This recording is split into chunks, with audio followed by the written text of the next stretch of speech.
السلام علیکم ورحمۃ اللہ وبرکاتہ۔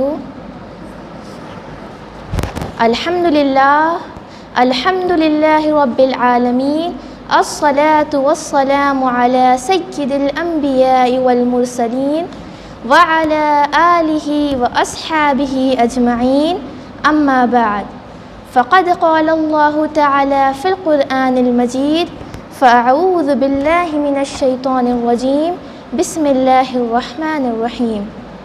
یا ایہا النبی قل لأزواجک وبناتک ونساء المؤمنین یدنین علیہن من جلابیبہن ذالک ادنی ان یعرفن فلا یؤذین۔ صدق اللہ العظیم۔ جستجو ہے گناہوں کی وہ ثواب سے ڈرتی ہیں، جستجو ہے گناہوں کی وہ ثواب سے ڈرتی ہے، افسوس آج بنت حوا حجاب سے ڈرتی ہے، افسوس آج بنت حوا حجاب سے ڈرتی ہے۔ ایک مرتبہ بارگاہ رسالت میں درود شریف کا نذرانہ پیش فرمائے۔ اللہم صلی علی سیدنا و مولانا محمد وعلی آلہ واصحابہ وبارک وسلم۔ میری پیاری ماؤں اور بہنوں، آج مسجد حاضر میں ہم دینی تعلیمات سیکھنے اور سکھانے کے لیے جمع ہوئے ہیں۔ جیسا کہ آپ سبھی جانتے ہیں کہ دور حاضر میں مسلمانوں کی راہ میں نفرتوں کے کانٹے بچھائے جا رہے ہیں، لیکن مسلمان یہ سب مظالم پر خاموش بیٹھے ہیں۔ بعض جذباتی مسلمان اس پر احتجاج کرتے ہوئے ظالموں کے پتلے نظر آتش کر کر سمجھ رہے ہیں کہ ہماری ذمہ داری ختم ہو گئی۔ میری پیاری ماؤں اور بہنوں، مسلمان اس وقت خوش رہ سکتا ہے جب وہ اسلام پر عمل پیرا ہوں۔ زمانہ قدیم سے ہی یہود و نصارہ یعنی حضرت موسیٰ علیہ السلام اور حضرت عیسیٰ علیہ السلام کے ماننے والے اسلام کے دشمن رہے ہیں۔ انہوں نے مسلمانوں کو نقصان پہنچانے کے لیے نئے ایجادات کیے ہیں۔ ان میں سے عیسائیوں نے مسلمان لڑکیوں اور خواتین کو عریانیت یعنی بے حیائی پر آمادہ کرنے کے لیے باربی ڈال ایجاد کی۔ آپ لوگوں نے دیکھا ہوگا باربی ڈال نیم برہنہ ہوتی ہے، یعنی ان کو شارٹ ڈریسز پہنائے جاتے ہیں باربی ڈال کو، وہ آدھی برہنہ ہوتی ہے۔ اور جب یہ ڈال ایران پہنچی تو انہوں نے باحجاب ڈال مریم بنا کر دنیا کو پیش کیا۔ حاضرین اکرام، یہ بات دیکھنے میں چھوٹی معلوم ہوتی ہے، مگر ان کا مقصد چھوٹی لڑکیوں کو ذہن سازی کر کر انہیں بے حیائی پر آمادہ کرنا ہے، کیونکہ انسان سب سے بڑا نخال ہے۔ جو چیز اسے بھا جاتی ہے یعنی جو چیز اسے پسند آ جاتی ہے وہ اسی کی نقل کرنے لگتا ہے۔ اسی طرح خواتین کی عبادات کو خراب کرنے کے لیے، ان کی عبادات کو خراب کرنے کی غرض سے میک اپ جیسی اشیاء کو ایجاد کیا گیا۔ آپ ذرا غور فرمائیے، اگر ایک تحقیقی رپورٹ کے مطابق میک اپ کے کئی پروڈکٹس میں حرام جانوروں کی چربی ملائی جاتی ہے۔ اگر کوئی خواتین وہ میک اپ لگا کر، وہ میک اپ کا استعمال کر کر اگر نماز ادا کرے گی تو کیا اس کی نماز ہوگی؟ کل علماء کے نزدیک اس کی نماز ناقص ہو جائے گی، کیونکہ وہ جو پروڈکٹس استعمال کر رہی ہے اس میں حرام جانوروں کی چربی ہے۔ ہماری زمانے کی قدیم عورتوں پر بھی نظر ڈالیے، وہ کتنی سیدھی سادھی تھی، مگر پھر بھی ان کے چہروں پر نور تھا، کیونکہ وہ تہجد پڑھتی تھی، وہ فجر پڑھتی تھی، وہ عصر مغرب ظہر جیسے نمازیں پڑھتی تھی۔ ان کے چہروں پر جو نور تھا وہ میک اپ کا نہیں تھا، وہ نمازوں کا نور تھا۔ میں نے بھی بچپن سے لے کر ہوش میں آنے تک میری دادی امی حضرت فاطمہ بی بی رحمۃ اللہ تعالی علیہا کو کل زندگی میں میک اپ استعمال کرتے ہوئے نہیں دیکھا، مگر ان کا چہرہ عبادات کی وجہ سے روشن تھا۔ یہ تمہیدی کلمات کے بعد کہنا یہ ہے کہ خطبے میں جس آیت مبارکہ کی تلاوت کا شرف حاصل کیا ہے اس کا ترجمہ ہوتا ہے: اے نبی، اپنی بیویوں اور بیٹیوں اور مسلمانوں کی عورتوں سے کہہ دیجئے کہ وہ جب گھر سے باہر نکلے تو اپنے چادروں کا حصہ اپنے منہ پر لٹکا لیا کرے، یہ اس کے بہت قریب ہے کہ ان کو پہچان لیا جائے کہ یہ آزاد عورتیں ہیں تو ان کو ایذا نہ دی جائے۔ میں نے جو ابھی خطبہ مبارک میں آیت پڑھی اس میں ایک لفظ ہے جلابیب، جو جلباب کی جمع ہے۔ تو میں آپ کو جلباب کے معنی بتا دوں کہ علامہ اسماعیل بن حماد فرماتے ہیں کہ جلباب ملحفہ ہے، یعنی لحاف اور کمبل کی طرح ایک وسیع، ایک بڑی چادر ہے۔ علامہ ابن منظور فرماتے ہیں کہ جلباب وہ چادر ہے جس کو عورت کمبل کی طرح اوپر سے اوڑھ لے، جیسے کہ ہم جو برقع پہنتے ہیں وہ بھی جلباب کے مثل ہے، ہم اس کو ہمارے کپڑوں کے اوپر سے اوڑھ لیتے ہیں۔ تو جلباب سے بھی مراد بھی وہی ہے کہ ایسا کپڑا، ایسا کمبل جس کو عورت اپنے اوپر سے اوڑھ لیتی ہے تاکہ اس کا تمام جسم چھپ جائے۔ خلاصہ یہ ہے کہ جلباب وہ وسیع و عریض چادر ہے جس کو عورت اوپر سے اوڑھ لیتی ہے اور اس کی وجہ سے اس کا تمام جسم ڈھانپ لیتی ہے، اس کی مدد سے اس کا تمام جسم ڈھانپ لیتی ہے۔ علامہ ابن جریر اس آیت کی تفسیر میں حضرت ابن عباس سے فرماتے ہیں کہ اللہ تعالیٰ نے عورتوں کو حکم دیا کہ جب وہ کسی ضرورت کے تحت گھر سے نکلیں تو اپنے سر اور چہرے کو اس طرح ڈھانپ لے فقط ایک آنکھ کھلی رہے۔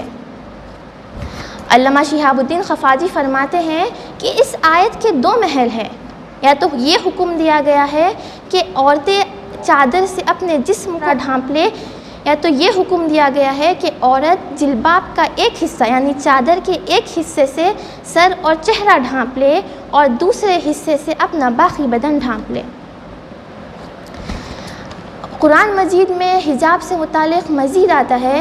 اللہ رب العزت سورہ احزاب آیت نمبر 53 میں فرماتا ہے وَإِذَا سَأَلْتُمُوهُنَّ مَتَاعًا فَاسْأَلُوهُنَّ مِنْ وَرَاءِ حِجَابٍ ذَلِكُمْ أَطْهَرُ لِقُلُوبِكُمْ وَقُلُوبِهِنَّ جب تم نبی کے ازواج مطہرات سے کچھ مانگو تو پردے کے پیچھے سے مانگو، یہ تمہارے اور ان کے لیے بہت ہی پاکیزگی کا سبب ہے۔ اور ایک مقام پر سورہ احزاب آیت نمبر 33 میں اللہ رب العزت فرماتا ہے وَقَرْنَ فِي بُيُوتِكُنَّ وَلَا تَبَرَّجْنَ تَبَرُّجَ الْجَاهِلِيَّةِ الْأُولَىٰ تم اپنے گھروں میں ٹھہری رہو اور قدیم جاہلیت کی طرح اپنے بناؤ سنگار کی نمائش کرتی نہ پھرو۔ میں یہاں پر وضاحت کر دوں کہ اللہ تعالیٰ نے اس آیت میں عورتوں کو حکم دیا ہے کہ وہ اپنے گھروں میں ٹھہری رہے۔ اس کا مطلب یہ ہرگز نہیں کہ عورتیں اپنے گھر سے نکل ہی نہیں سکتی۔ عورتوں کو یہ بھی اجازت دی گئی ہے کہ وہ اپنے دینی اور دنیاوی ضروریات کی بنا پر گھر سے باہر نکل سکتی ہیں، جیسا کہ آج ہم یہاں جمع ہوئے ہیں۔ ہم یہاں پر بے فضول جمع نہیں ہوئے ہیں، ہم یہاں پر کیوں جمع ہوئے ہیں؟ ہم یہاں پر اسی لیے جمع ہوئے ہیں تاکہ ہم اسلامی احکامات سیکھ سکیں، ہم شریعت سیکھ سکیں۔ تو یہ تو ہمارے لیے بہت ضروری ہے، تو ہم یہاں پر ضروری کام کے لیے جمع ہوئے ہیں۔ اسی طرح اگر عورتیں کوئی ضروری کام سے باہر نکلے تو ان کو اس پہ کوئی حرج نہیں، عورتیں اپنی دینی اور دنیاوی ضروریات کی بنا پر گھر سے نکل سکتی ہے۔ اور میں اس کا آپ کو ثبوت بھی دیتی چلوں، ایک حدیث کا مفہوم ہے کہ حجاب لازم ہونے کے بعد یعنی حجاب کے احکام لازم ہونے کے بعد عورتوں پر ایک مرتبہ حضرت سعدہ رضی اللہ تعالی عنہ کسی کام سے گھر سے باہر نکلی تو وہ قد آور اور جسیم خاتون تھی، یعنی لمبی خاتون تھی، تو جو بھی ان کو ایک مرتبہ دیکھ چکا تھا وہ ان کو پہچان سکتا تھا۔ تو عمر بن خطاب رضی اللہ تعالی عنہ نے انہیں دیکھ لیا اور فرمایا کہ آپ ہم سے مخفی نہیں ہیں، یعنی آپ ہم سے چھپی ہوئی نہیں ہیں، آپ دیکھ بھال کر گھر سے نکلا کریں۔ تو حضرت سعدہ رضی اللہ تعالیٰ عنہ واپس گھر لوٹ گئی۔ حضرت رضی اللہ تعالیٰ عنہ بیان کرتی ہے کہ اس وقت آپ صلی اللہ علیہ وسلم ان کے گھر میں تشریف فرما تھے اور آپ رات کا کھانا نوش فرما رہے تھے۔ حضرت سعدہ رضی اللہ تعالیٰ عنہ گھر لوٹی اور انہوں نے عرض کیا یا رسول اللہ میں اپنی ضروریات کی بنا پر گھر سے باہر نکلی تھی اور عمر رضی اللہ تعالیٰ عنہ نے مجھ سے اس طرح کہا۔ تو آپ صلی اللہ علیہ وسلم نے ارشاد فرمایا کہ تم کو اپنی ضروریات کی بنا پر گھر سے نکلنے کی اجازت دی گئی ہے۔ اب میں آپ کو بتا دوں کہ میں نے جلابیب کی آپ کو تفسیر بتا دی کہ جلابیب کا معنی ہوتا ہے ایک وسیع و عریض چادر۔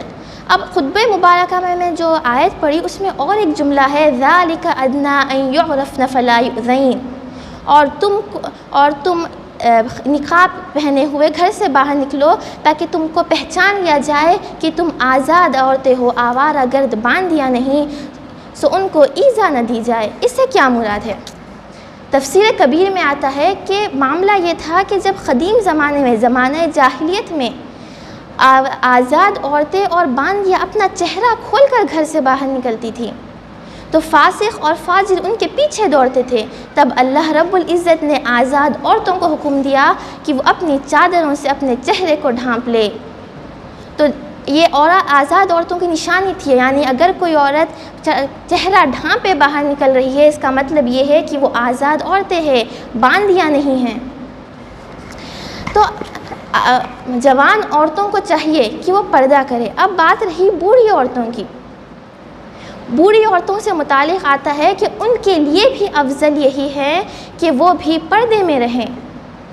میں آپ کو قرآن کی آیت سنا دوں کہ قرآن میں بوڑھی عورتوں سے متعلق آتا ہے وَالْقَوَاعِدُ مِنَ النِّسَاءِ اللَّاتِي لَا يَرْجُونَ نِكَاحًا فَلَيْسَ عَلَيْهِنَّ جُنَاحٌ أَن يَضَعْنَ ثِيَابَهُنَّ غَيْرَ مُتَبَرِّجَاتٍ بِزِينَةٍ وَإِن يَسْتَعْفِفْنَ خَيْرٌ لَهُنَّ وَاللَّهُ سَمِيعٌ عَلِيمٌ. وہ بوڑھی عورتیں جن کو نکاح کی امید نہیں ہے، اگر وہ اپنے چہرے ڈھانپنے کے کپڑے اتار دے تو ان پر کوئی گناہ نہیں، مگر وہ اپنی زینت دکھاتی نہ پھرے، اور اگر وہ اس سے بچے یعنی نقاب نہ اتارے تو یہ ان کے لیے بہتر ہے.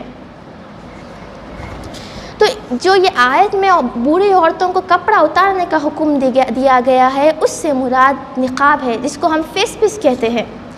بوڑھی عورتوں کو ہرگز یہ اجازت نہیں دی گئی ہے کہ وہ اپنا برقع نہ پہنے، وہ اپنے سر کے بال دکھائے. ان کو صرف اور صرف اپنا چہرہ دکھانے کی اجازت دی گئی ہے، اور آگے فرمایا کہ ان کے لیے بھی یہی بہتر ہے کہ وہ اس کو نہ اتارے. تو آپ سوچئے کہ ہم ہمارے لیے کیا چوز کرتے ہیں. ہم ہمارے لیے ہمیشہ بیسٹ چوز کرتے ہیں. ہر انسان سب خود کے لیے ہمیشہ بیسٹ چیز چوز کرتا ہے. تو بوڑھی عورتوں کے لیے بھی بیسٹ کیا ہے کہ وہ اپنے چہرے ڈھانپنے کے کپڑے نہ اتارے. تو آپ چاہے بوڑھی ہو یا جوان، آپ اپنے اوپر یہ لازم کر لے کہ آپ اپنا چہرہ نہ دکھائے، اپنا چہرہ ڈھانپ کر باہر نکلا کرے. اکثر عورتیں یہ سمجھتی ہے کہ حجاب کرنا ایک عیب ہے. نہیں میری پیاری ماؤں اور بہنوں، حجاب ایک عیب نہیں ہے، بلکہ وہ تو ہماری زینت ہے، وہ تو مسلمان عورتوں کی زینت ہے. حجاب عیب نہیں ہے جب تک ہم حجاب میں ہیں، جب تک ہم پردے میں ہیں، جب تک ہم محفوظ ہیں. آپ یہ بات یاد رکھیں کہ جب تک ہم پردے میں ہیں، جب تک ہم محفوظ ہیں. جب ہم پردے سے باہر نکل جائیں گے، جب ہم نقاب نہ کریں گے، جب ہم بالکل محفوظ نہیں. تو آپ اپنے اوپر لازم کر لیں کہ آپ حجاب کے ساتھ باہر نکلیں، اور آپ غیر محرم سے بھی حجاب کریں. انشاءاللہ میں آپ کو کس سے حجاب کرنا ہے اس کی تفصیل آگے بیان کروں گی. تو یہ تو ہو گیا بوڑھی عورتوں کا. اب میں آپ کو حجاب سے متعلق حدیث سنا دوں، کیونکہ جب تک یقین نہیں کرتا انسان، جب تک یقین نہیں کرتا جب تک اس کو ثبوت نہ پیش کیے جائیں. تو اس لیے میں کوشش کروں گی کہ میں آپ کو جو بھی بات بتاؤں میں اس کا ثبوت پیش کر دوں. تو حدیث شریف میں آتا ہے کہ حضرت ام خلاد رضی اللہ تعالیٰ عنہ کا صحابزادہ ایک جنگ کے موقع پر شہید ہو گئے. تو آپ چہرے پر نقاب ڈالے ہوئے رسول صلی اللہ علیہ وسلم کی خدمت میں حاضر ہوئی. تو کسی صحابی نے آپ کو اس حالت میں دیکھا اور فرمایا کہ آپ اپنے بیٹے کا حال معلوم کرنے آئی ہے، کیونکہ وہ شہید ہو گئے ہیں. تو آپ ان کا حال معلوم کرنے آئی ہیں اور آپ اپنے چہرے پر نقاب ڈالے ہوئی ہیں. کیونکہ ہمارے پاس عموماً ہوتا ہے کہ پریشانی میں تھے اسی لیے چہرے پر نقاب ڈال کر نہیں آئے، پریشانی میں تھے اسی لیے برقع اوڑھ کر نہیں آئے. تو یہاں پر تو ان کا بیٹا شہید ہو گیا تھا، لیکن وہ اپنے چہرے پر نقاب ڈالے ہوئی آئی تھی. تو جب صحابی نے کہا کہ آپ اپنے چہرے پر نقاب ڈالے ہوئی آئی ہو، تو انہوں نے عرض کیا کہ اگر میں اپنے بیٹے سے متعلق مصیبت زدہ ہوں، یعنی اگر میں اپنے بیٹے کو کھو چکی ہوں تو میں اپنی شرم و حیا کو نہیں کھونا چاہوں گی. یعنی شرم و حیا کو کھونا اس طرح ہے جیسے اپنے بیٹے کو کھو دینا. تو آپ دیکھیے کہ پہلے کتنا احترام کیا جاتا تھا حجاب کا. اگر ان کا بیٹا بھی شہید ہو گیا تو پھر بھی وہ اپنے چہرے پر نقاب ڈالے ہوئے باہر نکلی. تو کیونکہ اللہ نے قرآن میں ارشاد فرمایا، جیسے کہ میں نے ابھی آپ کو آیت سنائی کہ اللہ نے قرآن میں حکم دیا ہے کہ عورتیں جب گھر سے باہر نکلیں تو اپنے چہرے پر نقاب ڈال لیں. اسی سے حجاب سے متعلق میں آپ کو ایک واقعہ بھی سنا دوں کہ ایک بہت مشہور واقعہ ہے بیگم بھوپال کا. ایک بار بھوپال میں سخت قحط پڑ گیا، بہت دنوں سے بارش نہیں ہوئی، سخت قحط پڑ گیا. تو بیگم بھوپال نے حکم دیا کہ تمام مسلم شہر سے باہر ایک میدان میں جمع ہوں تاکہ 2 رکعت نماز استسقاء ادا کر دعا کریں تاکہ تمام انسان، جانور، پرندے سب سکون میں رہ سکیں۔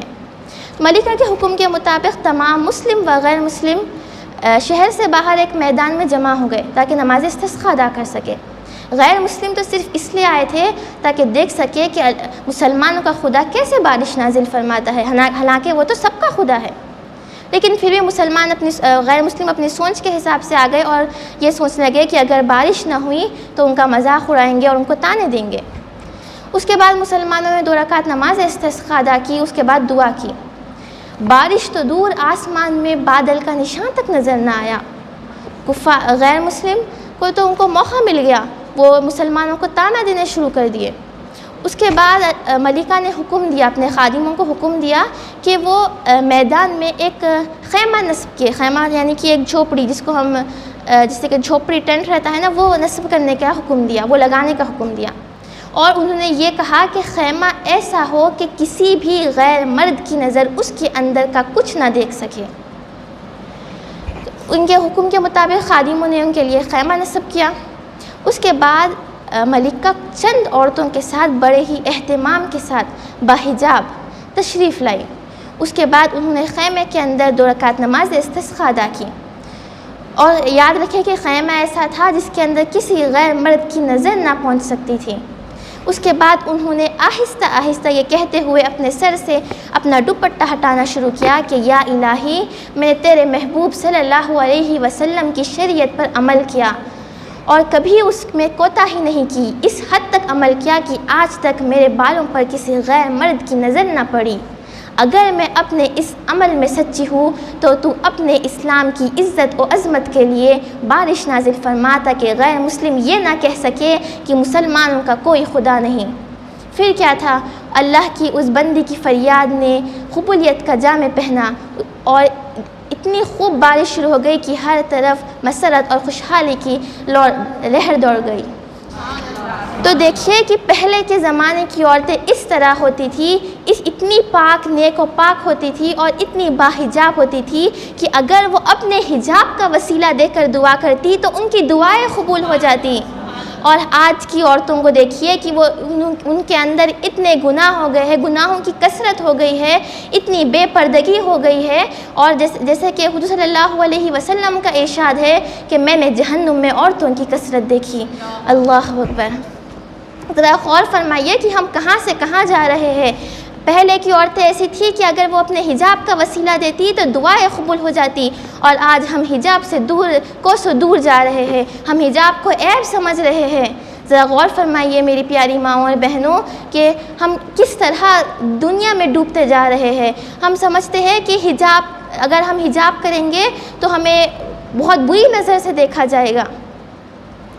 اور میں آپ کو یہاں واضح کر دوں کہ آپ کو کس کس سے پردہ کرنا چاہیے۔ میں ایک آسان جملے میں آپ کو بتا دوں کہ آپ کو کس کس سے پردہ کرنا ہے۔ ہر اس بالغ مرد سے جس سے نکاح جائز ہے آپ کو پردہ کرنا لازم ہے، یعنی جس سے آپ کا نکاح جائز ہے آپ کو اس سے پردہ کرنا لازم ہے۔ اور میری پیاری ماؤں اور بہنوں، آج کل یہ بہت ماحول ہو گیا ہے کہ اگر کوئی عورت پردہ کر کر کسی محفل میں چلے جائے، کسی دعوت میں چلے جائے تو اس کو طعنے دیے جاتے ہیں، پردہ کیوں کر آئی ہو، یا پھر دنیا بہت آگے بڑھ چکی ہے۔ اور یہ بھی سمجھا جاتا ہے، عورتوں کے ذہن میں یہ بات بیٹھ گئی ہے کہ پردہ اس وقت کرنا چاہیے جب کوئی غم کا ماحول ہو یا پھر کچھ مجلس ہو رہی، خوشی کے ماحول میں پردہ نہیں کرنا چاہیے۔ کیا خوشی کے ماحول کے لیے اللہ تعالیٰ نے اجازت دی ہے کہ آپ پردہ نہ کریں؟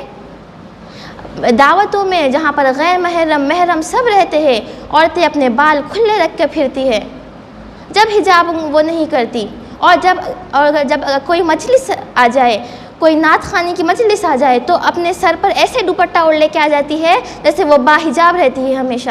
نہیں میری پیاری ماں اور بہنوں، آپ کو ہر وقت حجاب کرنا ہے۔ آپ کو اجازت نہیں دی گئی ہے کہ آپ دعوتوں میں حجاب نہ کریں۔ اور آج کل جو لوگ پردہ کرتے ہیں، جو عورتیں پردہ کرتی ہیں، ان کے لیے فی زمانہ بہت مشکل ہو گیا ہے۔ کیونکہ ان کو طعنے دیے جاتے ہیں، تو میں ان کو بتا دوں کہ وہ صبر اور تحمل سے کام لے، اور ایسے موقع پر یہ سوچے کہ جب تک ہمارے پیارے نبی صلی اللہ علیہ وسلم نے اعلان نبوت نہیں کیا تھا، جب تک کفار آپ کو بڑے احترام سے پیش آتے تھے، یہاں تک کہ آپ کو امین اور صادق کے لقب سے پکارتے تھے، اور جب آپ صلی اللہ علیہ وسلم نے اعلان نبوت کیا اور اس کے بعد اسلام پھیلانا شروع کیا، تو وہی کفار آپ کا مذاق اڑاتے تھے، آپ کو برا بھلا کہتے تھے۔ تو آپ بھی اب صبر کرتے ہوئے یہ سوچے، جو عورتیں حجاب کرتی ہے وہ صبر کرتے ہوئے یہ سوچے، جب تک میں فیشن میں مبتلا تھی، جب تک میں بے حجاب تھی، جب تک میں بے حیا تھی، جب تک تو کوئی میرا مذاق نہیں اڑاتا تھا، لیکن جب سے میں نے شرعی پردہ اختیار کیا ہے لوگ میرا مذاق اڑاتے ہیں۔ اور آج کے فی زمانہ لوگ کا عورتوں کا یا پھر کس کا بھی، عورت ہو یا مرد، ان کا مذاق اس وقت اڑایا جاتا ہے وہ جب کوئی اچھا کام کرتے ہیں۔ فی زمانہ لوگ برے لوگوں کا مذاق نہیں اڑاتے، بلکہ اچھے لوگوں کا مذاق اڑاتے ہیں، ان کا مذاق اڑاتے ہیں جو اچھا کام کرتے ہیں۔ اگر برے لوگوں کی جا کے ہمت افزائی کی جاتی ہے تاکہ وہ عمل کو بار بار کریں، تاکہ وہ اس عمل پر مضبوطی سے کھڑے رہے، اور جو لوگ اچھا کام کرتے ہیں ان کو روکا جاتا ہے، ان کو ٹوکا جاتا ہے، ان کو طعنے دیے جاتے ہیں۔ تو اگر آپ کو کوئی آپ کے شرعی عمل آپ کچھ کر رہے ہیں تو اس پر اگر آپ کو روکا جائے، آپ کو طعنے دیے جائے، تو آپ سمجھ جائے کہ یقیناً آپ کچھ نیک کام کر رہی ہیں۔ اب اس کے بعد میں آپ کو کچھ ضروری احکامات جیسے کہ لباس، دوپٹہ، خوشبو، عورت کی آواز، اس سے متعلق میں آپ کو کچھ مختصر بتانا چاہوں گی، کیونکہ ہمارے پاس اتنا وقت نہیں ہے کہ ہم اس کو ڈیٹیل سے جان سکیں، تو میں آپ کو اس کے متعلق مختصر بتا دوں گی۔ تو لباس سے متعلق سورہ عمران میں اللہ رب العزت فرماتا ہے، یا بنی آدم قد انزلنا علیکم لباسا یواری سوآتکم وریشا ولباس التقوی ذالک خیر۔ اے اولاد آدم، بے شک ہم نے تم پر ایسا لباس نازل کیا ہے جو تمہاری شرم گاہوں کی حفاظت کرے اور جو تمہارے لیے زینت ہے۔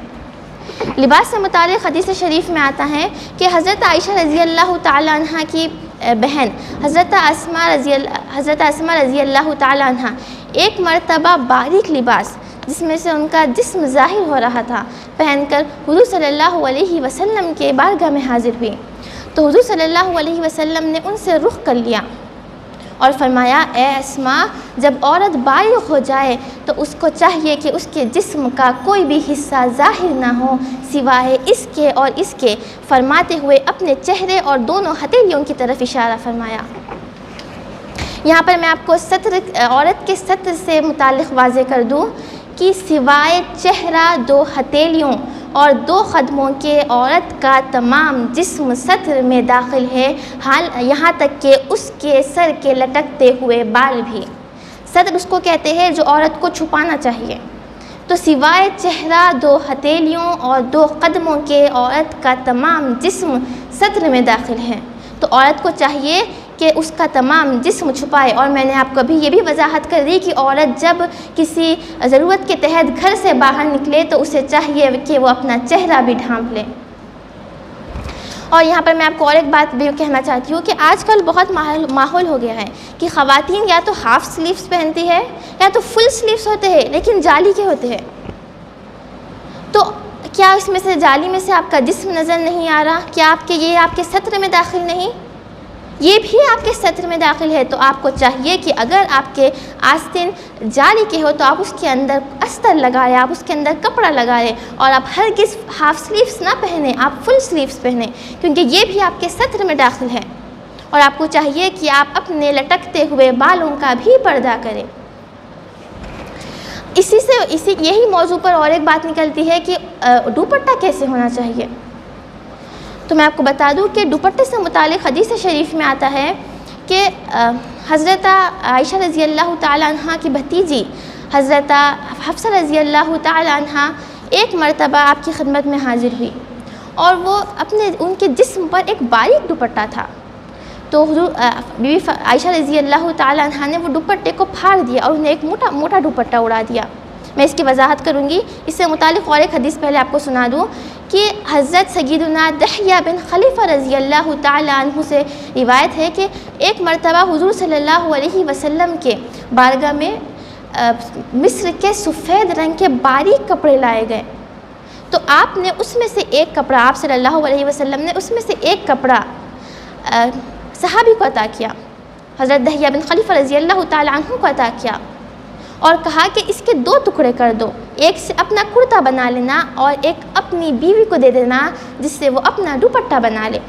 اس کے بعد راوی فرماتے ہیں کہ میں جب آگے بڑھنے لگا، یعنی جب میں جانے لگا، تو حضور صلی اللہ علیہ وسلم نے مجھے تاکید کی کہ اپنی بیوی سے کہنا کہ اس کے نیچے، کپڑے کے نیچے ایک کپڑا لگا لے تاکہ دوپٹے میں سے اندر کا کچھ نظر نہ آئے۔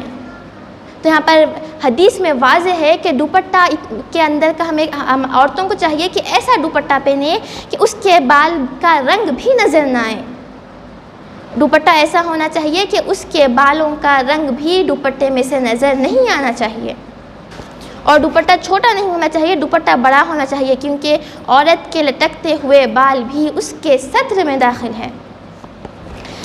اس کے بعد بات آتی ہے کہ عورت کی نظر، ہمارے پاس یہ سمجھا جاتا ہے کہ بس مردوں کو اجنبی عورتوں سے دیکھنے کے لیے روکا گیا ہے۔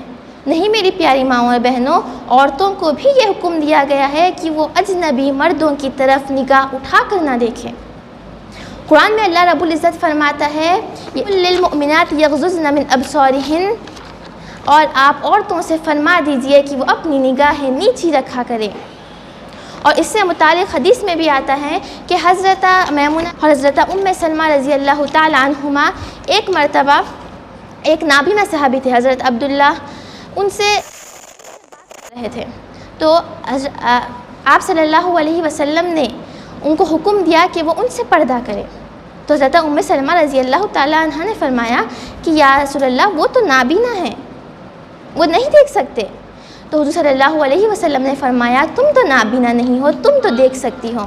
تو اس سے یہ معلوم ہو گیا ہے، اس سے یہ واضح ہو گیا ہے کہ ہمیں بھی مردوں سے پردہ کرنا ہے، ہمیں بھی اپنی نگاہیں نیچی رکھنی ہے۔ ایسا نہیں کہ صرف مردوں کو حکم دیا گیا ہے کہ وہ اجنبی عورتوں کو نہ دیکھے، بلکہ عورتوں کو بھی حکم دیا گیا ہے کہ وہ اجنبی مردوں کی طرف اپنی نگاہ اٹھا کر نہ دیکھے۔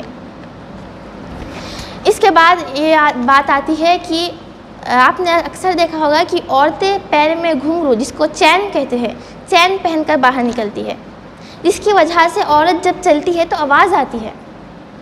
اس سے متعلق قرآن میں آتا ہے کہ عورتیں آہستہ چلا کرے، اپنے پیر کو زیادہ مارتی ہوئی نہ چلا کرے تاکہ ان کی پازیب کی آواز غیر مردوں تک پہنچ سکے۔ تو آپ غور فرمائیے، اگر ہم اپنے پیر میں چین پہن کر باہر نکلے تو کیا اس کی آواز مردوں تک نہ پہنچے گی؟ جب چلتی ہے تو اس کی آواز آتی ہے۔ تو عورتوں کو چاہیے کہ جب گھر سے باہر نکلے تو اپنے پیروں میں چین نہ پہنے، اگر ان کو وہ چین پہننا چاہتی ہے تو اپنے گھر میں پہن لے جہاں صرف محرم یا شوہر ہو۔ اس کے بعد آواز سے متعلق آتا ہے، آواز سے متعلق اللہ رب العزت قرآن میں فرماتا ہے یا نساء النبی لستن کاحد من النساء اتقیتن فلا تخضعن بالقول فیطمع الذی فی قلبہ مرض وقلن قولا معروفا۔ اے نبی کی بیویوں، تم عورتوں میں سے کسی ایک کے بھی مثل نہ ہو، جب بشرطی کہ تم اللہ سے ڈرتی رہو، تو کسی سے لچکدار لہجے میں بات نہ کرنا جس کے دل میں مرض ہو، وہ تم اس سے کچھ غلط امید لگا بیٹھے۔ تو اس آیت میں اللہ رب العزت نے ازواج مطہرات کے ذریعے تمام مسلم خواتین کو یہ حکم دیا ہے کہ جب وہ بوقت ضرورت اجنبی مردوں سے بات کرے تو گہرے اور سخت لہجے میں بات کرے، نرم لہجے میں بات نہ کرے۔ ان کو چاہیے کہ وہ سخت اور گہرے لہجے میں بات کرے۔ اور میں یہاں پر آپ کو وضاحت کر دوں کہ عورتوں کی آواز کا پردہ اس وجہ سے ہے تاکہ کیونکہ ان کی آواز سے فتنے کا خوف ہے۔ اور اس سے متعلق آتا ہے کہ ان کو اسی لیے ان کا آواز کا پردہ کرنے کا حکم دیا گیا ہے، کیونکہ جس کے دل میں مرض ہو تو وہ نفسانی خواہشات پیدا کر لے گا۔ جس کا دل اچھا نہ ہو وہ عورت کی آواز سن کر کچھ نفسانی خواہشات پیدا کر لے گا۔ اسی لیے عورت کو چاہیے کہ وہ بوقت ضرورت جب اجنبی مردوں سے بات کرے تو سخت اور گہرے لہجے میں بات کرے۔ اب آخری بات بچی ہے کہ عورت کو خوشبو کیسے استعمال کرنا چاہیے، کیسی خوشبو استعمال کرنا چاہیے. جو ہمارے پاس بہت ماحول ہو گیا ہے کہ عورت پرفیوم لگا کر باہر نکلتی ہے، سینٹ لگا کر باہر نکلتی ہے. تو ابو ہریرہ سے روایت ہے کہ آپ صلی اللہ علیہ وسلم نے ارشاد فرمایا، مردانہ خوشبو وہ ہے جس کا رنگ ظاہر نہ ہو مگر خوشبو ظاہر ہو، اور زنانہ خوشبو وہ ہے جس کا رنگ تو ظاہر ہو مگر خوشبو ظاہر نہ ہو. اس کا مطلب یہ ہے کہ عورت کو ایسی خوشبو لگانی چاہیے جس کا رنگ تو ظاہر ہو مگر اس کی خوشبو ظاہر نہ ہو. اور میری پیاری ماں اور بہنوں، خواتین اپنے گھر کی 4 دیواریوں میں ہر طرح کی خوشبو استعمال کر سکتی ہے جہاں اس کا شوہر یا محرم ہو، مگر یہاں اس وقت بھی اس کو یہ احتیاط کرنا چاہیے کہ جو وہ خوشبو لگا رہی ہے وہ خوشبو کسی غیر محرم تک نہ پہنچے.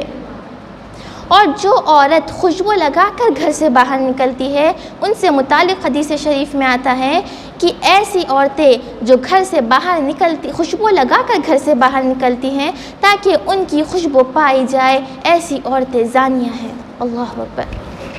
تو عورتوں کو چاہیے کہ خوشبو لگا کر کسی قسم کی خوشبو لگا کر گھر سے باہر نہ نکلیں. میں نے یہاں پر جتنے ضروری احکام تھے جو قرآن و حدیث میں تھے وہ تمام احکام کور کر لیے ہیں. اب میں نے کچھ سوال و جواب، جو کچھ اہم سوال و جواب ہے وہ جمع کیے ہیں. میں ہی سوال پڑھوں گی، پھر اس کے بعد میں ہی جواب دوں گی. یہ بہت اہم سوال و جواب ہے جو ہماری ضروریات زندگی میں بہت ضروری ہے. پہلا سوال یہ ہے کہ اگر شوہر، والدین یا سسرال والے بے پردگی کا حکم دے یا خلاف شریعت کوئی بھی چیز کا حکم دے تو کیا کرنا چاہیے؟ کیونکہ عورتوں کو چاہیے کہ وہ اپنے والدین اور شوہر کی بات سنیں. تو اگر خلاف شریعت حکم دے تو کیا کرنا چاہیے؟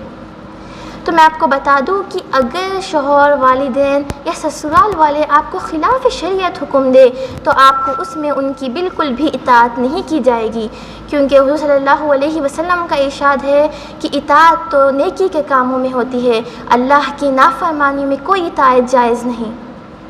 تو عورت کو چاہیے کہ اگر اس شوہر یا والدین بے پردگی کا حکم دے یا خلاف شریعت حکم دے تو ان کی اطاعت نہیں کی جائے گی، کیونکہ اگر ان کی اطاعت کی جائے گی تو ان کو ثواب کے بجائے گناہ ملے گا. دوسرا سوال یہ ہے، یہ بہت امپورٹنٹ موضوع ہے، اس کو آپ غور سے سنیں کہ صرف دل کا پردہ کافی ہے؟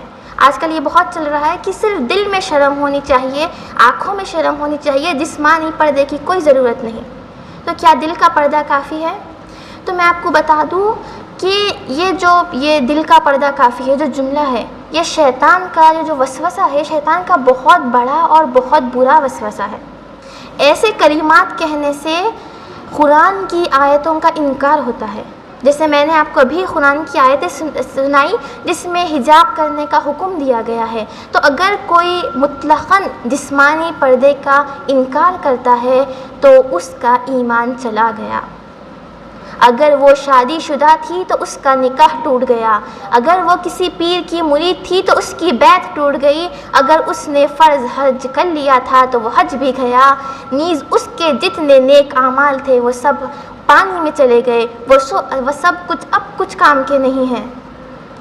تو عورتوں کو چاہیے جو یہ کہتی تھی کہ دل کا پردہ کافی ہے وہ کلمہ پڑھے اور پھر سے نئی شروعات کرے، کیونکہ اس میں کیونکہ اگر کوئی عورت کہتی ہے کہ مطلقاً جسمانی پردہ نہیں کرنا چاہیے تو یہ تو سراسر قرآن کی آیتوں کا انکار ہے، اور قرآن کی آیتوں کا انکار تو کفار کرتے ہیں. مسلمانوں کو نہیں چاہیے کہ وہ ایسی باتیں کہیں. تو ہم عورتوں کو چاہیے کہ وہ ظاہری پردہ کرے. اور میں آپ کو بتا دوں کہ ظاہر دل کا نمائندہ ہوتا ہے، یعنی جو دل میں ہوگا وہی باہر بھی ظاہر ہوگا. اگر کسی کا دل اچھا ہے، کسی کا دل اللہ اور اس کی رسول کی اطاعت کی طرف مائل ہے تو وہ ہی پردہ کرے گی، کیونکہ ظاہر تو دل کا نمائندہ ہوتا ہے. اگر اس کا دل اچھا ہوگا تو ہی وہ پردہ کرے گی. ایسا نہیں کہ دل کا پردہ کافی ہے. تیسرا سوال یہ ہے کہ اگر قریبی نامحرم ایک ہی گھر میں رہتے ہو تو کیا کرنا چاہیے؟ کیونکہ اکثر ہوتا ہے کہ جوائنٹ فیملیز رہتی ہے، نامحرم رشتہ دار بھی گھر میں رہتے ہیں، تو اس وقت عورت کو صرف اور صرف اپنا چہرہ کھولنے کی اجازت دی گئی ہے، صرف اور صرف اپنا چہرہ، اور اس کو یہ احتیاط کرنا چاہیے کہ اس کے کپڑے باریک نہ ہوں، اس کے کپڑے ایسے نہ ہوں جس میں سے اس کی حیت یعنی اس کا باڈی شیپ نظر آ رہا ہے۔ اس کو چاہیے کہ وہ موٹا اور ڈھیلا کپڑا پہنے، باریک کپڑا بالکل نہ پہنے، موٹا اور ڈھیلا کپڑا پہنے، اور اس کا دوپٹہ بھی باریک نہ ہونا چاہیے، اور اس کے بال بھی چھپنے چاہیے کیونکہ اس کو بال کھولنے کی اجازت نہیں دی گئی ہے، اس کو صرف اور صرف اپنا چہرہ دکھانے کی اجازت دی گئی ہے۔ چوتھا سوال یہ ہے کہ اگر نوکر بہت پرانے ہوں، ہمارے پاس عموماً ہوتا ہے کہ 30 سال سے ہمارے نوکر ہیں، ہم اتنے چھوٹے تھے جب سے ہمارے گھر میں وہ کام کرتے ہیں، تو کیا عورت گھر کے نوکر کے ساتھ بے تکلفی کے ساتھ بات کر سکتی ہے؟ تو میں آپ کو اس کا جواب دے دوں کہ چاہے وہ ڈرائیور ہو، مالی ہو، مزدور ہو، چاہے وہ نوکر کچھ بھی ہو، عورت کو چاہیے کہ وہ اس سے حجاب کرے، چاہے وہ کتنا بھی پرانا ہو۔ عورتیں کہتی ہیں کہ نہیں، ہمیں اتنا چھوٹے رہنے سے وہ ہمیں دیکھتے ہوئے آئے ہیں، تو اب کیا ان سے حجاب کرے؟ تو ایسا نہیں ہوتا میری پیاری ماں اور بہنوں، اللہ تعالیٰ نے ہمیں حجاب کا حکم دیا، تو ہمیں چاہیے کہ ہم نوکر چاہے کتنے سال بھی پرانا ہو، ہمیں چاہے وہ بوڑھا ہی کیوں نہ ہو، ہمیں چاہیے کہ ہم اس سے حجاب کریں اور ہنس کر بے تکلفی کے ساتھ بات نہ کریں۔ اگر کوئی عورت ایسا کرتی ہے تو وہ عذاب نار یعنی جہنم کے مستحق ہے، اور اگر شوہر کو یہ بات معلوم ہو پھر بھی وہ نہیں روکتا تو وہ بھی جہنم میں جائے گا، اس کے لیے بھی عذاب ہے۔